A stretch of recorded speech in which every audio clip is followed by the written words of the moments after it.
talo fatu ma folo fatu ya te oi panga masani fa mo lo manuia mai oi le nei fu taimi o le aso le fa so ina nei o tato po kalama ia ile tato po kalama sano le sono fa mo ma tutte fa talo fatu ile so fa man malo iso che viso materia mai o ia ile tato po kalama fa fino fo I ona le tua talo fatu la so pasta vine ma so ngato ina ia tia talo falava Ja, maar als we voor de zomer de tijd hebben, voor de malo mai ni fu klame masani le sono fa mo tal flava. Ja, tai le tu ka ko fia. Nga ka lo suma kai ma se fa pe ngai. Ya fa pe foi la to lo mai nei po klama ma ro lava fa kai le ku lo nga nei. Tato le sono no le lima nei o tato le mai ya ai mo so sta se fa a pena on mai mo ti mo ya o tata lofa masali no mai oile wo ya ile so onga ne po kalama mai matuto bala dia foi oi ile si atato po kalama lo so ai ala venta tutalo matuto mare langi faftai mo le ne foi lao mane ma no mata ngo fia matuto maftai ilungo ole nei alata ko fa mo ma tu sa ni fa solo fina ngalo I vala udia fa pto lava le mafuta mai o nganga o le na tu sia nei tusi ia pe so ani foi ia ono ena tu sia nei tusi mo mato ia a vele tu le nganga lava le ta si fa pulam fa mal blama fa manino le ngate le mato fa so ai fa pel fa fonga tangata ia I o ile tua ina o to sinato la tu fina ngalo fa mo ya toi tu mau no mato fa to wa ai tu mau le vi inga fo ya toi no Yesu amen Amen ya o le sono ne lima le nei o so mai lava ia le tu so efeso o matu ia ni so vai nga fa mo o lo ta no ina pel tu so efeso ta mo mal ta pe lua e la vai nga se o ta upu e lua le la ta to o mai nei ile vai nga le o le tu so efeso la tala no inai le vai nga o le si vai nga o ta upu e lua a foi po suma tasila e o atu foi upu e lua suma le male lua ya ono le ala vai ta tu tong vai le tu so efeso ina ia au mai ia fa manianga fa le nganga na tu ia le tua ia mo oil tangata Kristiano mo ma tofo nei tangata Kristiano ia I tatu fai nga malanga fatasi malea tua ia o leo la si o tatu fai tau fatasi le tatu mau tu ia o na tu atu leo le avanoa I leo sunga pasavine to mua mai al tatu ai nga leo le sona efeso I lua fai po suma tonu ma suma le fa si tatu fai tau fatasi ai fa amon mole Aona po nei, ono keriso Yesu, o tau sa va mao na mua. Wafala talataina mai ai le toto keriso. Wa oia tatou te lelei ai. Wana whaia ia tasi e sa whanua. Wana solo ia foi le pā vai loto sa vai luen ai. O rau tua le sona nei whapetania whapea. Horizontal atonement.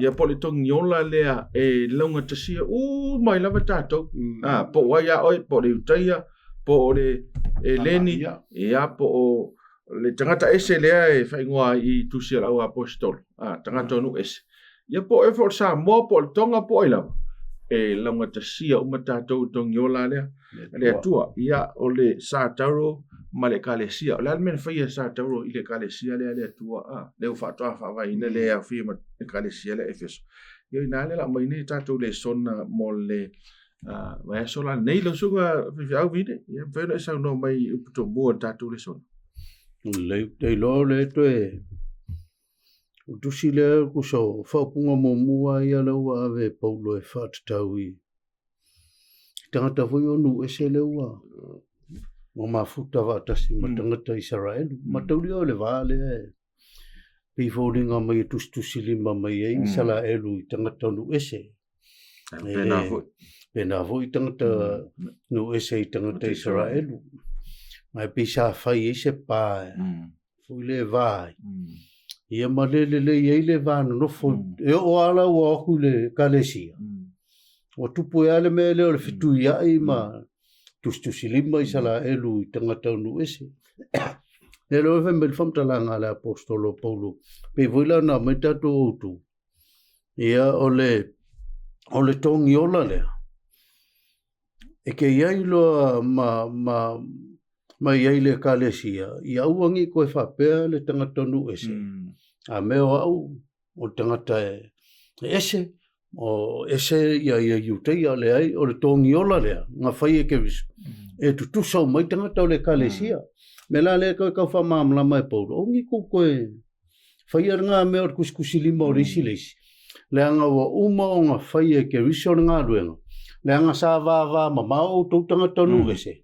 ma tangata Israel po tangata iutei pe ka ele o ko mai o ku fa kasi o ko le toto ke viso ve me le fam talanga le apostolo ina ia fai o ko ia kasi o le sa pe foringa mai sa rua vai ese a le o fai a Yesu ma mai fala kalaka o ko ma ku fa kasi wa kalepela ila lo le pa le sa va Israel ma tangata iuteia ma tangata nu ese o ngo fai a Yesu le me e kasi ila ku o le mea nga le kau koe mori mai longa winga o le winga to lesson. O le mea le avako le apostolo. Efeso o to uma o tangata lotu. E le koe iai se iuteia le koe iai se eleni le tu iai tangata ese. Ua kasi o ko. O le... Ma ngai e te. E sa wha popo le vanga lea tia. Wha iu kako le songa ka mea soren kia ngai. Whamkaranga Paulo te koe vana. Ma i Efeso. A wa o le alofa tu noa ua wha ola i ngai o tau. E le mai a ke o kou Efeso. Ia. E le mai a ke o kou. A le mea ua fua i na mai a le atua i a teita. Tātou. O le wha mangu ianga le mo Efeso. Le koe wha mangaku mai e Paulo i a Efeso. Efeso. O le alofa tu noa le atua. E le mai a ke o kou. Ia. A e mai i a ke riso ye. Yesu. Whai mai loma tfau po iwa. Efeso. E le ona o ngā luenga inga ngeia. Inga ngeia mika se kasi. Nā lau a makar ka kone songa wha pēr mai o Paulo. A o kou sa vā ma mao o tau. A ua a vele toto ke riso ma ke riso. Ua au mai wha alata mai tātou iai. A ke riso se wha manianga lea mo tātou lau wha fonga e me se fōi o lua sunga i wha pērai. O se wha manianga le au kerisiango. O nā wha manianga. O ka ngaka sa vā mau. O ngā o vangu ma pāle sa kua oi, e whai kua oi. Ua ave ese e Yesu. Ua au mai e Yesu. Le kasi ku. Kulo ngā kongu. Ave Yesu ma. Ua ngā saso ol pāle. Ua whakasia ai ka ngaka e koulua. I le kaime kasi. O ngā le alofa tu no lea. Alfa mai Yesu. Lea le whai me kako maku kaulo. A ona pōnei. Ona o keriso Yesu. Ua o toua, ua o tou sa vā mau ana mua, ua whaalata mai I le toto, ke riso. O le ka uala ngar ka kouku, tongi yola a to uma, a le sa taulo, ma le kalesia. Le alanga wha koe Yesu le kalesia. Le ala o sau Paulo koe bori mai le kalesia, wha mangianga I. Ia au wange I whango se kasi. Au wange I se ila, au wange ingi whenoko I. Ia kasi kako. Amen. Ia, ma ngai e kiri, o leo o te mana tua ia le atar sa tau e masan fam tala nisi ai vai sa tau e fakuluse fa e fa ole o le pou e fa lava tu o pou tu no o le pou e fa lava e mai tatu te rola o le mela na mafena au si e lungo sa tau Yesu o le so ina le va tatu male tu ia ai me se fo le tatu va mai si uswa tangata masalo le vai aso le neiro tatu wa ai I le mea e mawhai, le mea na mawhai no whai e tātauro. Mo le nofo le lei o tangata uma. E whiar whangi. Dono winga, o le ata leo le kare sia tauna iai. E le tauna ata ngie le kare sia se kare sia. Kare sia whiai ngai. E vā, e ngofo mai ale si kengi o, ngofo mai le si kengi o. E ia sa kauro I mea. Le o yele atar sa tau. So e te tau o le mena le tau whai tātou whi au le sona le nei mo mori atu.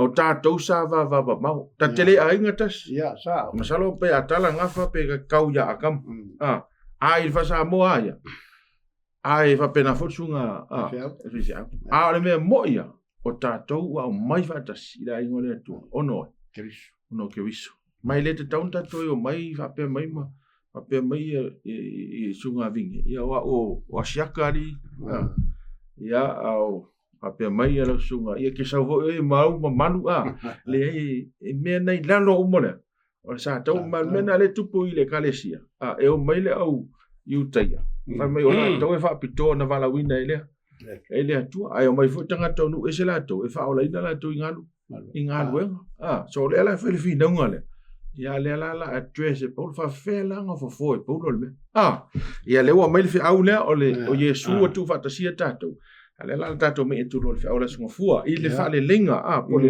lenga le o le mea lofa ale atua mai le sa tau si fa mantala ina le wingo le vai nga mai le pe su fa na su no so va pasta si to mo mai ole mea lofa le ole lenga mai matau ole sa mai pifolinga mai ole kusila paulo ele ngata tangata no ese le wo mai le lo ale voia fia isala o e pifo al kaiminge isi ya misa fa ka le va kukuila matangata samo polu mfaya ngo fongi ngo fakasia kuila mo polu kuskusia ya limo tangata tuila me o pulu ele e lo ku fa kasi fo ele mentality nga kai pe ele ka u va ya pulu ngo le mga ko le o la ngi ele ai o once ka ku ke ia lo ko o ka ku kasi la ele langa ele o mele o le lenga ele se me fa isi fa tangata le lenga ele usonga le ngasin kemia o le mele ko mai ele apostolo Paulo ile mai le feso lua lon foi poe sumar fa o sumar no fa pe wa o ia ta to tele leiai wana faia ia tasi esa falua wana solo ia foi le pava e loto sa vai loinai longa winga ele singa sa e faila o Paulo fo e mo el filemu nga sa kau lo pe saungia a pe saungoia nga pauala wala e mafai a nga li ua loko o tangata uteia li ua ma loto tangata nu ese ile sa taulo mal malio ke wisu wala varanga ele ka ua le mele ole ave ese ole fese se nga ka ua le mele fe meia fam talanga ka kolesonga ai ka ua ma tangata le experience le itangata e pero le shalom ole langona atoa o ia le ua le agoinge le tino wa mangaku o la ko tino tasi suile mafau suile va no fo mais tangata ia sile ona fale nganga a olanga le ua an ko le melenga ele ko fa pe mai la liskanga a me o kanga ka fwa sa po wa le siala nga me le kupu foi tono lot e fa singo lima liskanga ka whatever ile tangata fatoa sau naf mai o songa pisa langa ile sau me nga foi lokule once ka ko ke mai lo ka ko ke viso ile kas o ko fam singo le silanga e ka kaunga o le langona le o lo uso le o lo ko fingele pe fo pe umbi e kasi ia ke viso uma foi le foi po sumalim wa ia fa o matia foi lona lavatino le feitanga o le tula fono le polo inga upu fasino ina ia o ila o lava le toloa ia fai matangata fou etas ile tupu ile file mu pe menana ram galanga po sole yo ko bulole o ma fa o ma Yesu me ngal fei kangai ma le vol kai volenga le ko Yesu ile vai foi le finge Samaria me finge Samaria le o le kaia o Samaria le fe veia le ngal kasinga ku mangu o le sau Yesu e ka le peila ai ku fa kasi sa maria male male ku ya nga kingo na le menga nga fa kingo Yesu ngol sa ka ma Yesu o ele ko ise le ko ise per kasi ya ko uma male Yesu wa umala nga fa Yesu le lenga me wa ku fa kasi inga ia kasi ka ka fo kasi le me ka wa ka ko ke yelo lu e o longa mo ka ku lo nga le kasi wa fo ka ku file mu le me ele ko ise ves foi langa le wa mga kwa o me fai lo uso o aulea o lo ko finge nga ki fai o me uma nga ka ku once ole ku fa ka singa o langonga ele ko ise mele e ko e fuangi o me fai bo le sire me ku pole le fai ka e fa kuskusa ya me fai ko mele le ku wala mga ku ka ia o la ko le wa e pule le fa tanga o la ko o le kala le once ke kongulo e kele ko fa kuskusangi o me fai o me fai simi o me nga oe o me le o yelo malo sia le o malo sia ia via le ko fa fa ile ku o so mai fa fa malo pa tai tu atia ka ua ia le fai pole sumalkas ko fa manga ko Paulo ia Efeso mai olengei ia o tau manatu le tino Sata ua o tau o ele peritomina. O le fai Sata ua o tau o ele peritomina.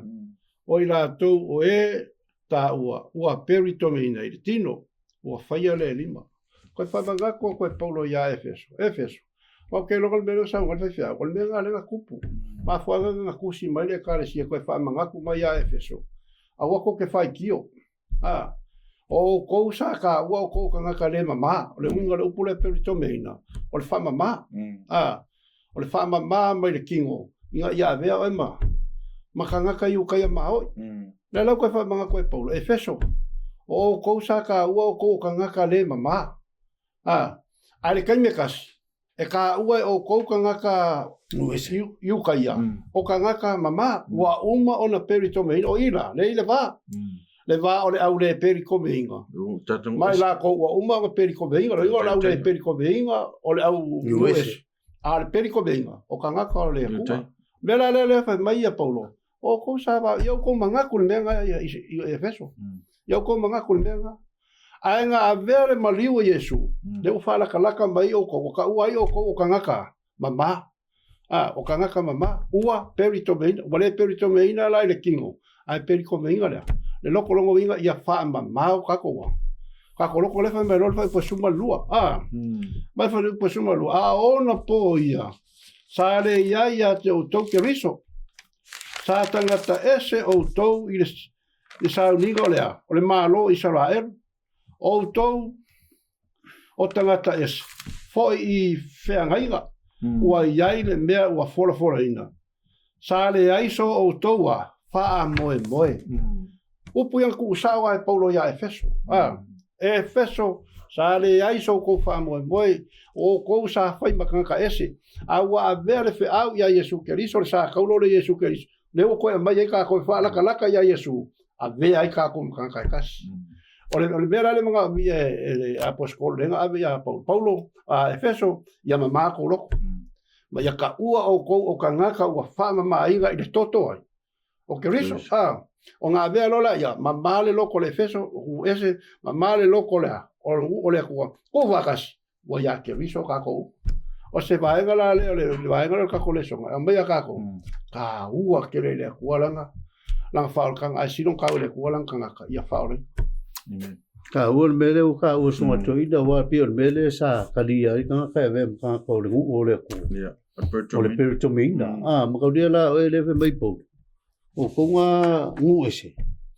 Sa ka ua o ko kanga o mo peritomina po kanga Israel. O kanga le mama pe on sa ngo. A le ala o ko o mai nge o ku vakase o ko. Ele kaulang ko e kupu le melanga. Ko e kuskusi limba. Wa me ai nga sa faile. Ile pa. A le mele o fai. O fa mama ina ta toula. Le toto ke wiso winga o kasi e lengi. Mai ukaia. O le kanga kaloma. Ia mar kanga ka fa pau o di ua ia Yesu. Esel ma ngai me.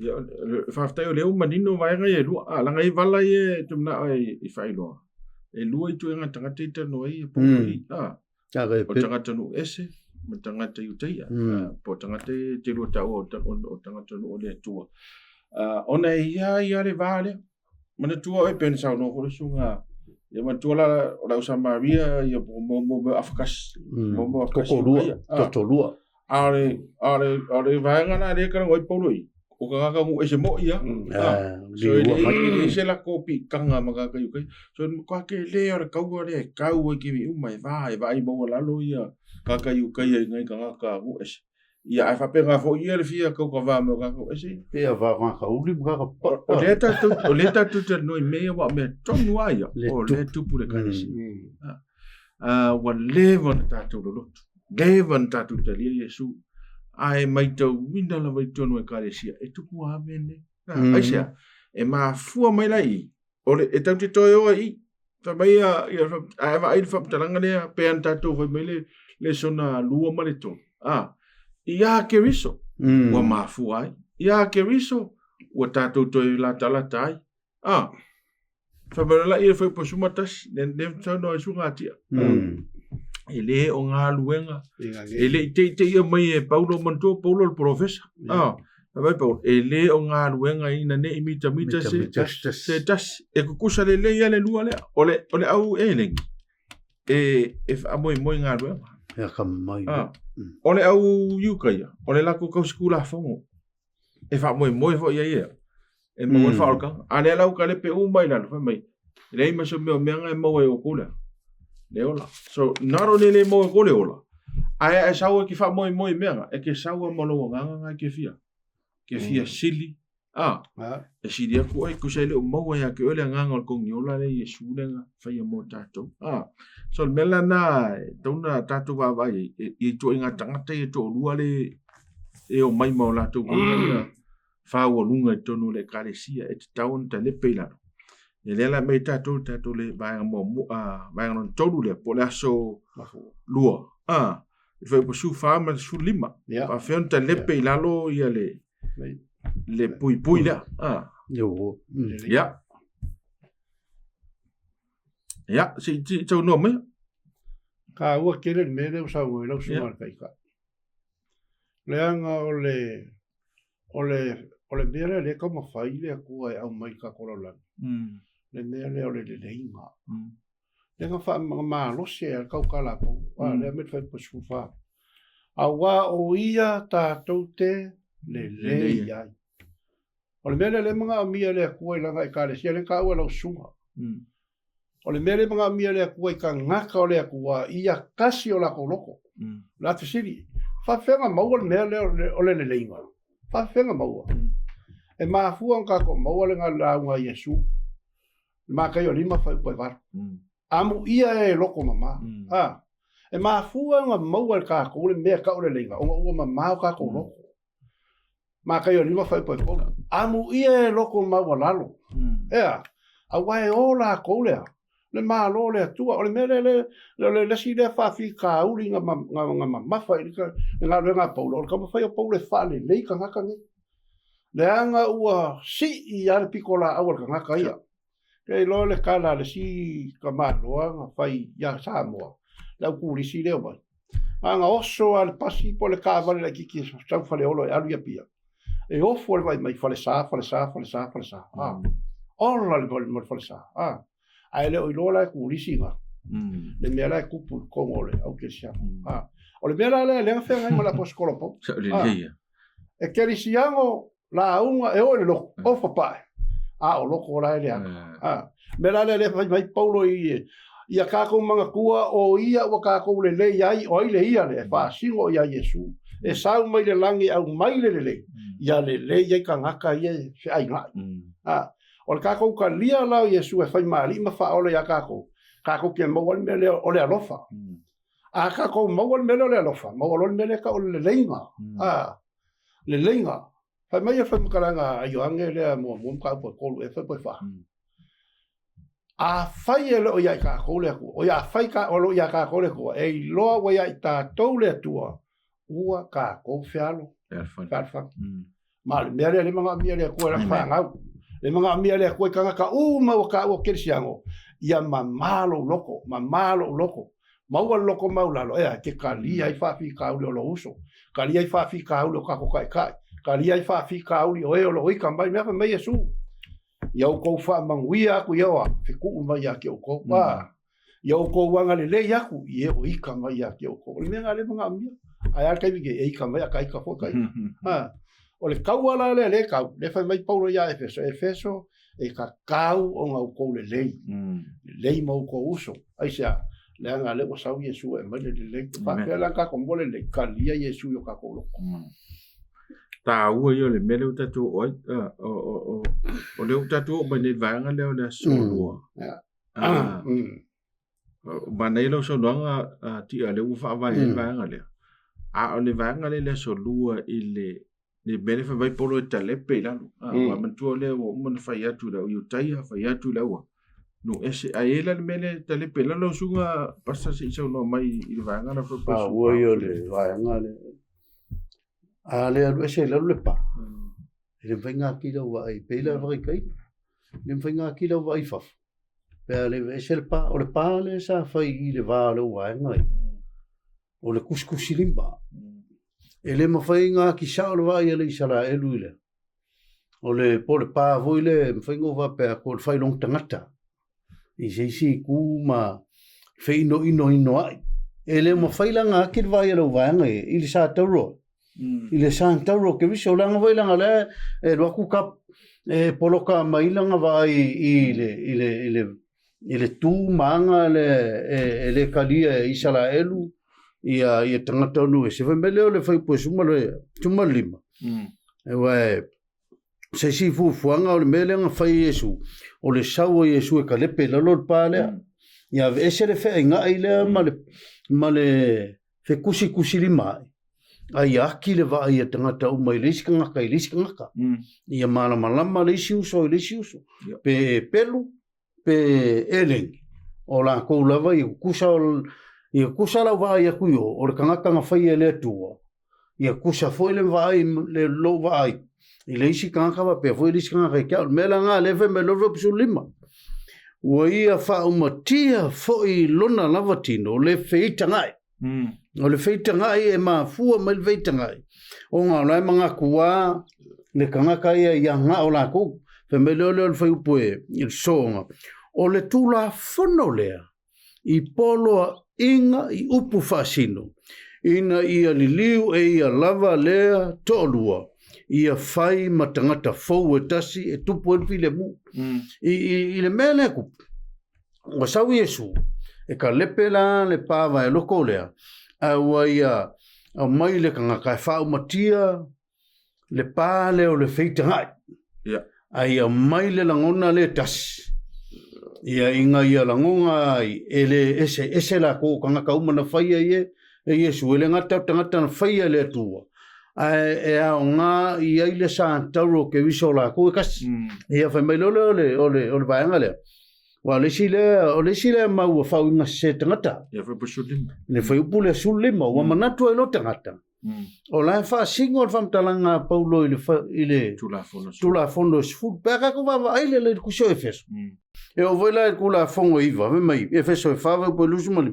o le nei yo tu ese le pepelo e le ye ma se va enga o le fa upo sumalima e tau mai ai e whaalea ngālea le tula fondo e se fulo le o lea o kusi o tusia Efeso ngā kusi mai le apostolo o le kusi o loma o le kusi le apostolo I le kale se loma fai mai ole fai po e fitu fai sumaloa mtau po e fitu fai sumaloa o lea nei fo e pa ia lama tula fondo ma le polo inga e pa ia e tonu mau le lei e le ia la se vaenga o le tula fono sfuru wa ave seira ile fai upule suma limo le Efeso e lua o le winga o le famtalanga le apostolo o Paulo o le tau watu e Paulo o le mea le sa fai e tangata iutaia o le tustusi lima ia I tangata o no ese sa fai e pi e vavai e tangata iutaia e lea o ngā tangata o no ese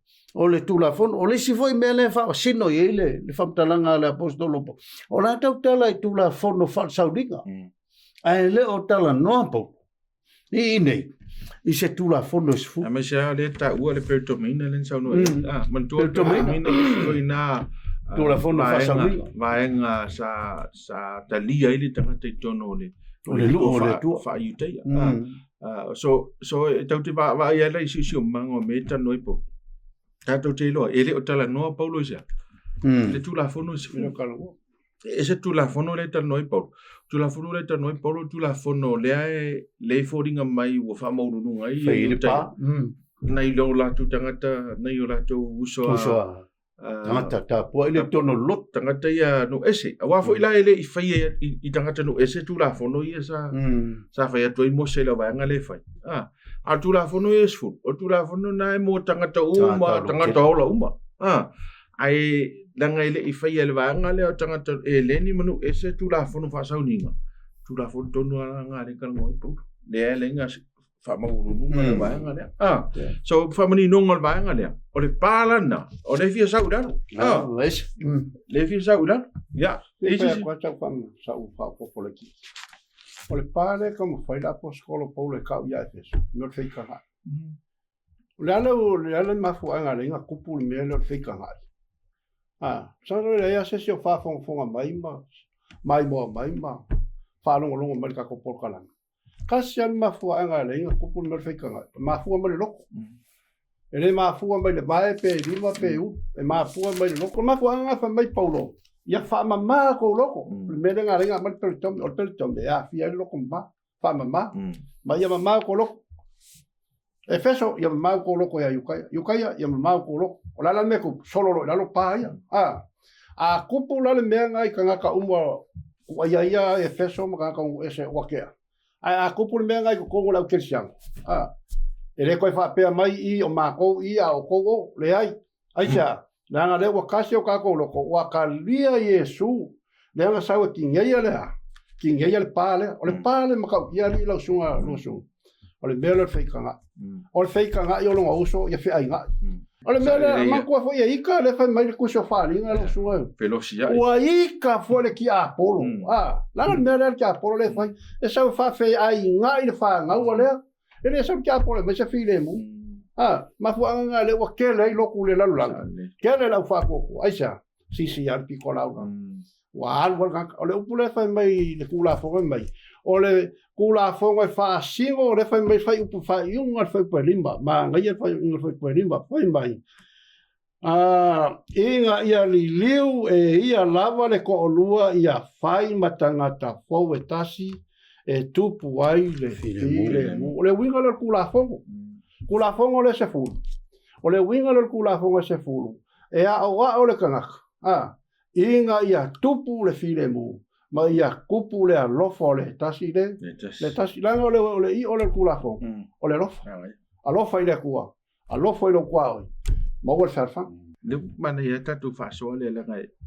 Pe o bele e tuturi a uye di me o fasoa le so. Ia practical le so. Ia falatalata mai o mtau sili nei e taua ai tau na ola tau na mai tone ola ta tau o la sili fa pe o ani va ainga I tonu o le kalesia ta tau te lo ai to inga mana fa ununga ya le la o tu fa te inga fa fengo fi I tonu e kalesia se e tanga ta fo ia ua mana to la to pa ia esa e langona na papeo wa une o toi ina por fe au to anga lo tu so umana sa pati umana ona ile langona na ya cha oe e foringa mai o pewa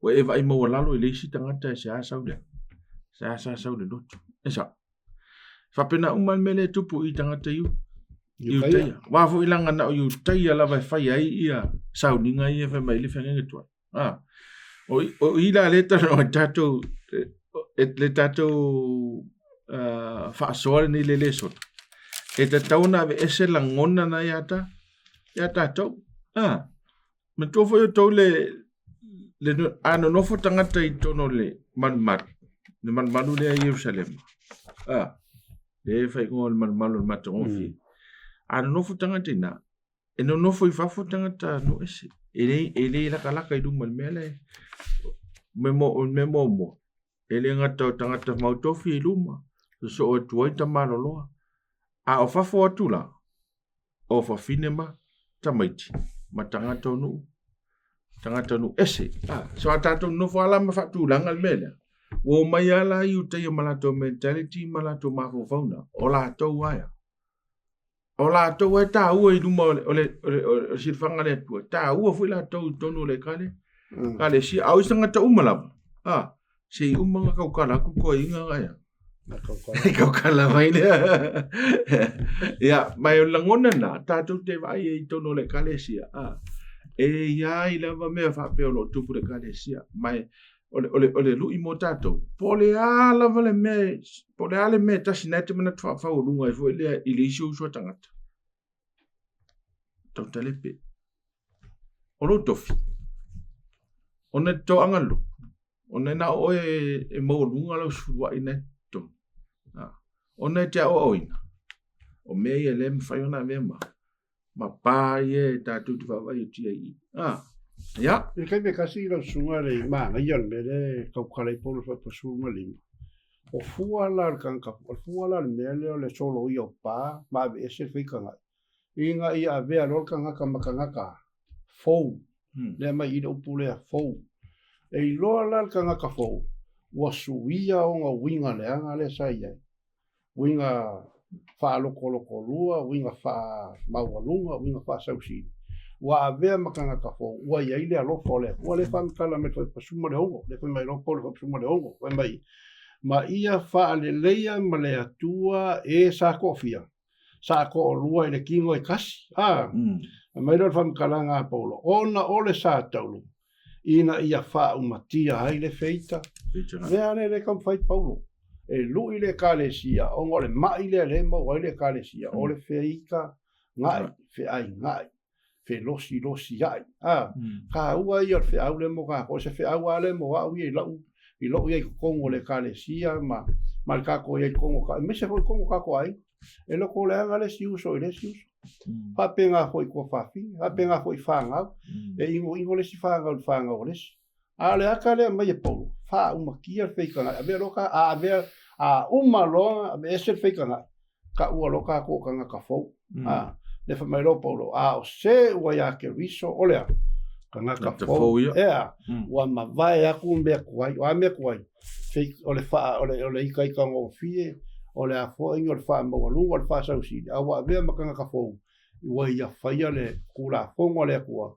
ole a lo fa le tu ya ma lo fo yon kwa ni swai pu le pa ile ma tele tatu wa ya yutai ai va pe tangata o tangata no ese fo i fai asi fai o loko la alba fo ale ya ale kala poro le ko fai mo mone ku i o fai ku le loko ma au yukai o ya fai fo si fo ai ele fia ko la tangata no ese me la le ta o te poro vai o me umanga ko fai o ko e u ma me umanga via ile oki pe ka ka no va solea ele ai se fa mo tangata o la fa pe na ale ave se la lo pato a oina ya ele swa moi mai le lo foi matino mai ia le tulanga o le soifu o le nofu le o le uso i to tono le kale ya le utatu o mai le asolulu o Yesu ya o i o le faila unga o file mu manuia file mu yes i sono ira suka pasa o le kasi le upu o le tusho efeso mata le tusho efeso ile tala le apostolo Paulo e fatawi a tau le lo ftuno manuia o manuia i le ngana va pertania o lo famtala le filemu le filemu o le tua ai fai u voi le tusho efeso no fo polu sumato o lo to e talano ai Paulo fa mai fa matala e Paulo ia voi le filemu o le tua fa mai e tus o ngai lo le Paulo o le me mo mia le kalesia efeso o le filemu a le me le tu le tato le sot o Yesu o le faila o le filemu pe a fai vai la ka ku ki va vai tanoanga ma upu Yesu na fai e lo no so o lo mua le nga fai e Yesu yo ngoso yo no so ile kai mi nga u fale ko ko ala e poto ile ia lo so ile onde na luas fuva po sumale va mai upu Yesu wa tu fo I to ton wa ia fetala ia io no so io to manuia I sei si fa punga pa vai le ngana va peltania o lo fa matala ile upu le file manuia o le pis lo no winga o le tala Yesu e ka kaunga ko mau le file mu o ko kia fe nga na le wo ma faila le lenga le yang o faia ile sa tau rope a fa la hotel sei si winga o fa matala nga Yesu ma ka le vo e ke mi vo le fail sa nge fan mun mulunga ai o so foi pe ke lu mai nei va khat e ke le mun mulu o vai sa o e kong mo me su le ele mfinga Yesu ko fima ul malul pe o le mun mulu o vai ai ko punga foi ia e pe ke ila a faila al mea mun mulu a ko ra lo tin foi la o le mele ala ku pul feita ngai malele mo se filemu o le mele le o le fa maulunga o le pride kick ko xir fiel me ngale ku pur kai mi o le ango e kanga ko lo ai le me nga o le pride o iskan ka pride a me o ma ko nga makabe o ma to tangata na mata me o ma na yu tai ale ye la nga ko nga kan kai o ma ko le o ngor fa ka e le o se fa ka nga o ku le nga o le ngu le ngi o ngu firia fa ko pe kai o le mele ka mo moli merka ko le son wa uma o nga fai Yesu maka lepe I lalo meia e manga o Yesu ia mai le filemu le ala wala unga Yesu le uso e fa kau le filemu o le fea unga kasi mo kako e mo moli mai tangata lo a vese lo break a vese lo fa mawalunga a vese o langonga fa sausili ingi mea wa ea wa lisi le me kupuele me le break o se mea sa e faia o se o ngi mea nga maka mai e ngisi o lo wainga o nga manga koile a le ma ko le o le mele le e o foi con lot e o I fangua e o ba mea le kup o fa singo lima o le mele o ko sa kangia ve se me la le o file bu e mai Yesu o tu foi o ye tonu o le fale o lo potpoto e mai Yesu yo ko file mu yo ku mo o la ngale kasi mo kako ele ku Yesu fa ke mi ma sa Yesu e manga o Yesu ya ka ko file mu amen I fa claro Paulo vai ngale me pa sufiku ko fa baga ko Paulo ya Efeso nga maliu mai Yesu ile la rolangi e fola le tala le lei ole le leinga Efeso Yukaia pau ala me nga sa wa Yesu le la rolangi e fola le tala le lei ole le leinga le lei ai le lei o le kasi male kasi le fa mai le bo mo le yo ane mo long fa po fi ai a faita to te sava vali ile malama fa pei ona yai o ia le malama ona tatou mafuta fa tasi ai le ole tasi male tasi ole toto foi o Yesu Keriso ua maangalo ai opo ole fe aule le fa mai Paulo ko fa manga ku ya Efeso mai Ukaia pau ala le me sa o Yesu ma sa e fola mai le kala le lei ole le leinga le lei le vawai ole le leinga le fa manga ko Paulo ia I kanga ka le kalesia makanga uesi ole le leinga I le va ole tasi male tasi ko si le fiel benga le wa kupu ve ka mile ke soi forma ola la le valo ia ku se a pascolo Paulo ku si ya Timothy o nga aso nga kai ole aso nga kai ole a kupu ke le ile la mi la mai lo malis e ia le fe ka mera le fe au pa ko le mo la vaia a me solo sunga pa pe ai ole o me mo ka ko faia mo ke o se ka logo vinga e ka ke mo ka ke ka ia le ia ngo ka le ia ko le I nesi ka ai mai sara ka I lo sunga ka le fa mai ia Yesu ia le ka la ke lo la kwa I ngo ia Kanga ia ka kalo e whaamahuia. Ma ia whaamangalo kuia. Le ingara le mai. Ma sau Yesu e fola mai. E feso. O Yesu nga sau e mai le inga. E le isau se ange. Ia po se kanga kole soi fuakali. O le upule o le file mule. Pe ona yele. Tau whaitunga. Pastor Vine whamtala mai le vāngaro la soru. Ia le fo e sau noti o le upu wha e peru le sa salopi sa sau noa sunga le amtang. O le shalom. O le wingo o le upu le shalom o le elena o le file mu a Emanuia. A Emanuia fo te Emanuia i mea uma. O le winga na o le upu shalom. O mai le upu tonu ana le whaonga. Le mana o mia mau e tatu. I Emanuia lo wanganga.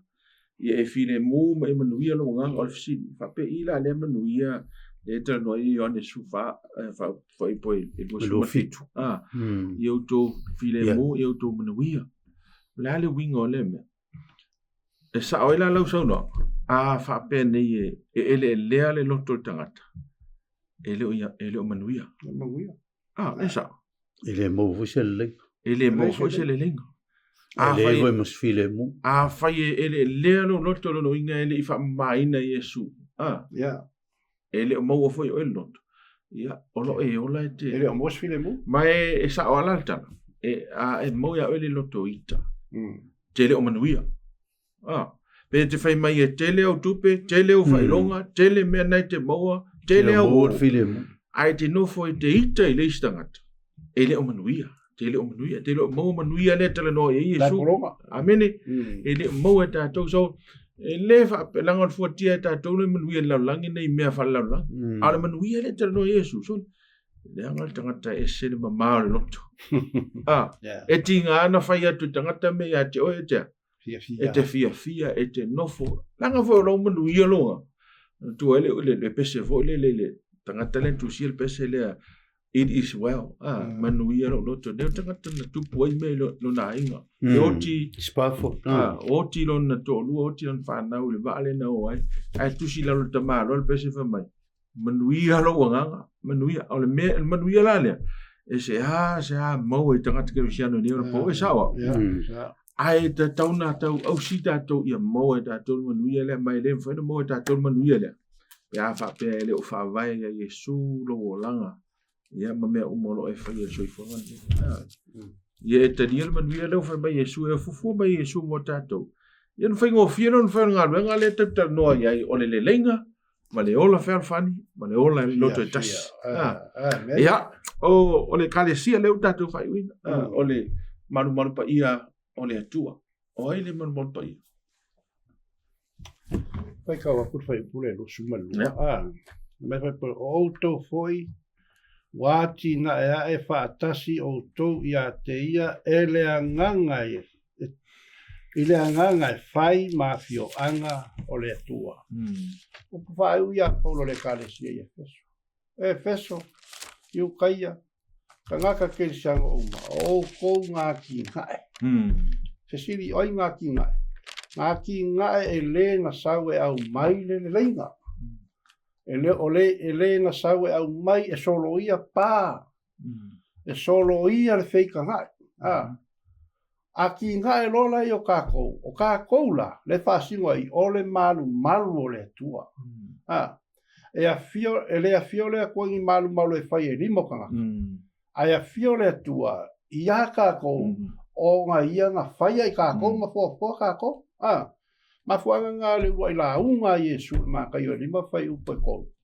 Amu ia e loko maulano. O le malu le kau karesu. Ea, a wae o la kolu malu la. Amu ia e loko malu pe van. A wae la tau te ilo atu le aku. Pa wala le malu le whika ngaro le kua.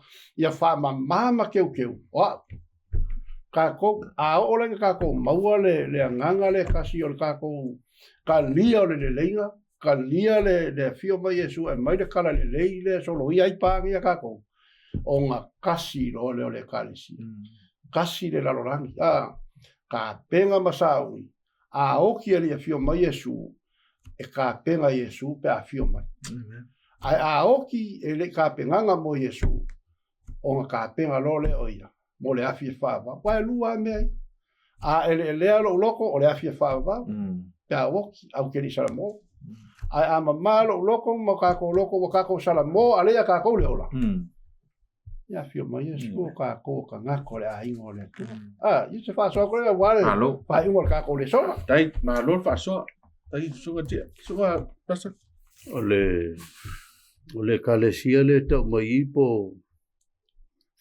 mal poia ole fa sino i tangata le fa sino e paulo e fa tau tangata ia mai paulo to ia sanu e se wo mai tu fa tasi matangata ole tu o to ole kalesia ole ko kiu ke fai ole tia e ole kalesia e manino pa ka ko va ile lua pete rue fa mai fam kalanga le lua pete rue fa le fam kala mai e lango e pete rue fam talanga ala apostolo Paulo lua pete rue lua rupe fa e valu le lau feita wida ma le feso lua ngai mai e fa upe sumar kase fa ale lau fai kau ko lua pete rue e lua fa upe fa o valu ngai e sen ma ngai ole fam talanga ala apostolo le mai e fa taule ile kalesia ma le fa vai o le kalesia ma le atina ino le kalesia ne lo foi tau atua i foi po fa o le valu ya sono e va pedeia lua le momol petere lua foi po fa ka vai boa e ala ka ko va vai o le valu va pea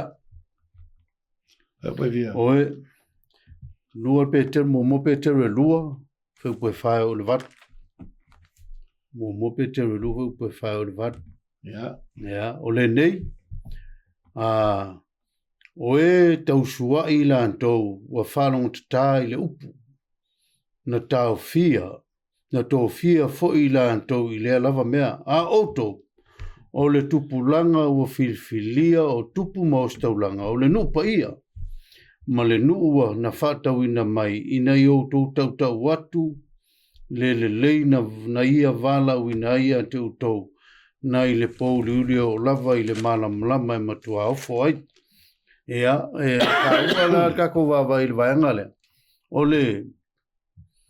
o kako po tangata o le ngupa i o le kua o le kako kiuke o le kau wako o le lei o le kua i istangata inga ia malama e le o kako le kau o le mafuanga o le ave o kako mai kalesia e taua i tantou o le tino keriso e le kako ke o mai e ngi e whailoa kako ma whaariari kako o le kako kiuke kau kangaka e iei le kalesia le kua e kaunga kinga o Yesu o le maatuli tuli man nga ve fam kala ile veso lua foi po fitu e fa mo foi mai kala pa o ko no ese matanga te uteia wa kasi le maliu Yesu o ko e ati ya ele kalesu e aki e fer e aki ya o Yesu o le maatuli tuli man la winga o melo ma kulman le ka fa makala mai melo o Yesu o fingol melo fale